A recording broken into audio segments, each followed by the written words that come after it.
Hey, Josh. So I just wanted to kind of address your question about where the numbers are coming from on requirement 2 of problem 4, chapter 25. Um, so here I have kind of like my worked out answer for the problem. And then I have the data table that they give us. So in this first column, all we're doing is making a contribution margin income statement. So that's going to be our net sales minus our variable cost gives us contribution margin, minus our fixed cost gives us operating income. So that's the setup for it. And then the numbers. So the first column is our total, including the industrial systems products line. So that's mostly going to come from this column right here, the total column. So the net sales, 710,000, comes from right there. Manufacturing, so this is variable costs. So we're going to go, so if you see over here, this is broken down by the cost of goods sold, which will be their manufacturing costs, and the selling and administrative expenses. And so here we're doing the variable costs together. So we're going to take the variable manufacturing costs, which is going to come right here, and the variable selling and administrative costs are going to come from right here.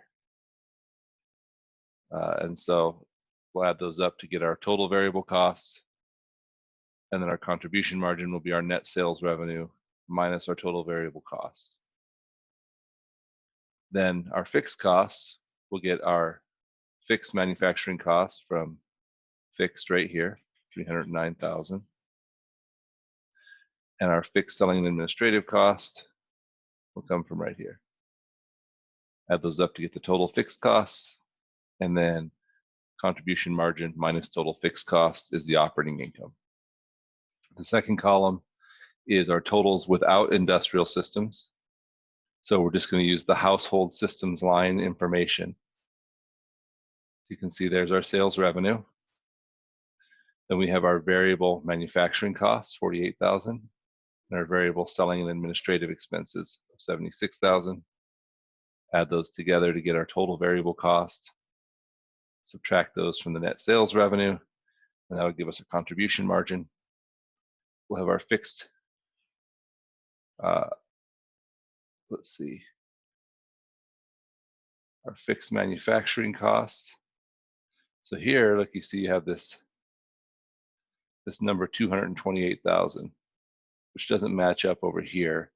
And that's because up here, it's going to tell us in the instructions somewhere, company accountants estimate that dropping industrial systems will decrease fixed costs of goods sold by 81,000 and decrease the fixed selling and administrative expenses by 10,000. So in other words, by getting rid of the industrial systems product line, we're not necessarily getting rid of all the fixed costs, because some fixed costs are just part of having the business, not necessarily part of any one product line. So to come up with this fixed cost of 228,000, we'll take 309,000 minus the $81,000 in savings. That would give us 228.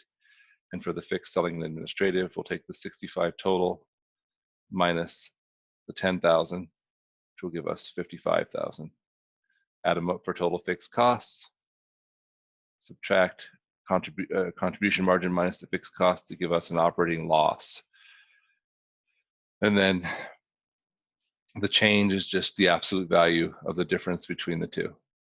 So hopefully that helps. If you're still kind of confused after looking at this video, then let's set up a time when we can get together and talk about it.